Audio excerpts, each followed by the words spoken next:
will as well. And we close it.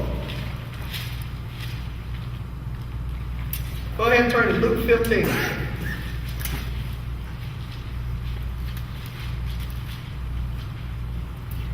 Luke 15, verse 11. Just go ahead and read through those. And we'll close. And he said, a certain man had 2 sons. And the younger of them said to his father, Father, give me the portion of goods that falleth to me. And he divided unto them his living. The young man basically said, Dad, you're holding me back. Basically said, Dad, you're holding me back. Dad, even though I'm living good in your house, you're holding me back. Your way of living, Dad, even though I'm being blessed by your way, I want to do my own thing. Sound familiar? And not many days after that, the younger son gathered together all and took his journey into a far country, and there wasted his substance to righteous living. See, Dad already knew some of the younger son wasn't ready for it. See, for Steve, I already know. I don't know what tomorrow's going to bring. I don't know. So what that tells me is, I better try to stay with God. I better let God control. Because what I can do, Brother Wade, I can be working so much, Brother Wade, for this big house when I get 60 years old, and I could die tomorrow. Or I could have died at 59. But only God knows that. See, I don't know. This is foolish for me to go in and think about taking on projects, and I don't know how long I'm going to be here. It is foolish for me to say, if God told me I need to do this, and do that, and be like the younger son. I don't know.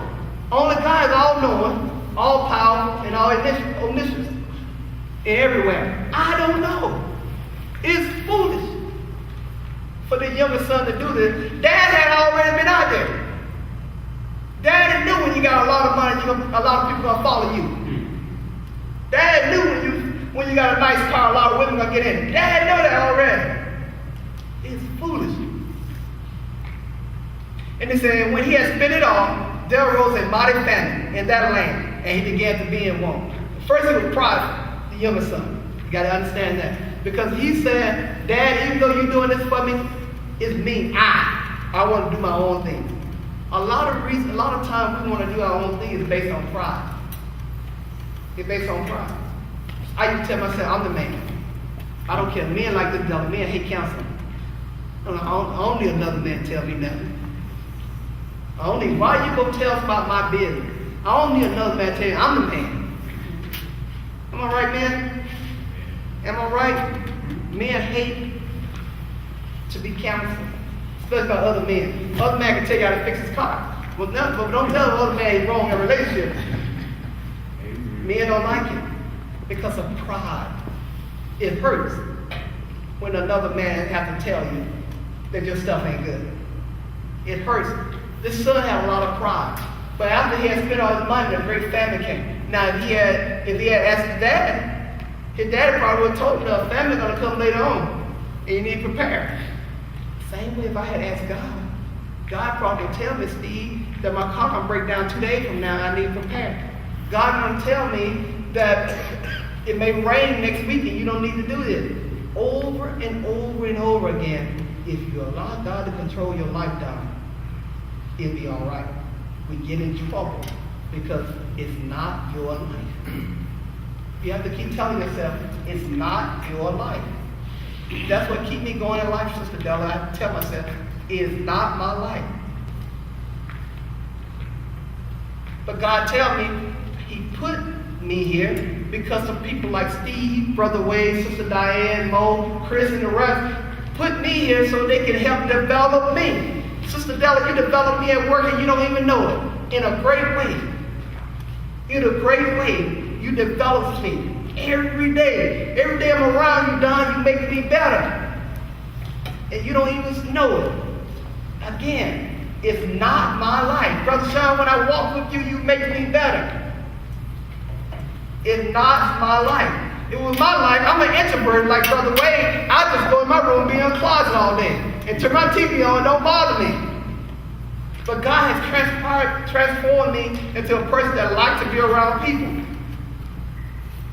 I am not naturally a person that loves people. Sister Linda tell you that. I am not. It's Sister Linda. I am not at all. God has transformed me because it's His life. It's His life. so he teach me what I need to be. But the younger son, I'm going to go ahead and close it up. But the younger son came to himself. What happened, Sister Dell? The younger son was pride, and he said he went out by himself and all that good stuff. He ate, and he spent all his money, then a famine came. Now, he was prideful. Then he had to go work for a guy. And he being a Jew, he had to go and work in the hog pit. He ended to the point that he had to eat hog food. But the answer was Jews typically are not around hog, not around pork.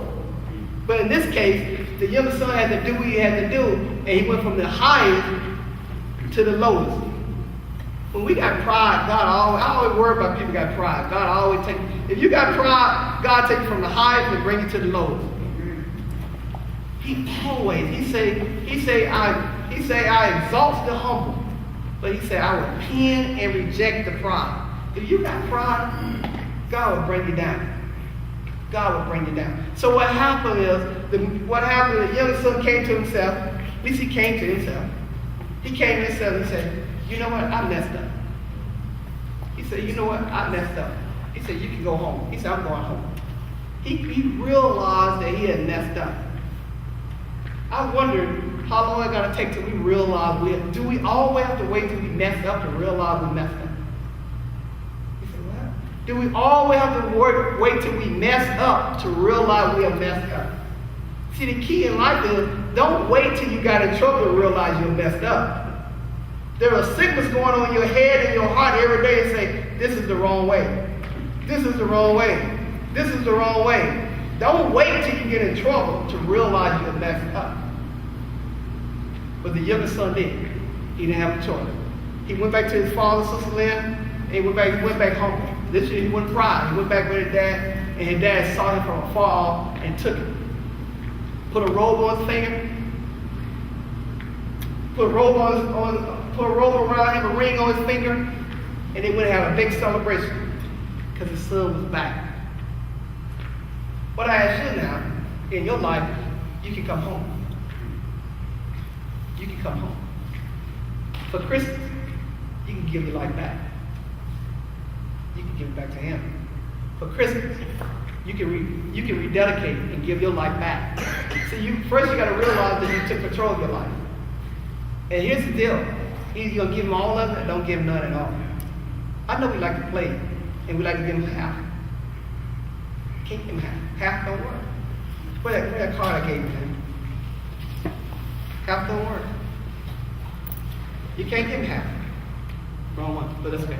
You can't give him half. Half don't work. Half like this. Doesn't work. Half over here in your life, he got half. You can't get a whole life. Half does not work. But you give him half. You give him half. Some of us we give him 10. 10 don't work. Either you got to come together whole. Either you're going to give it to him, or don't give it to him all.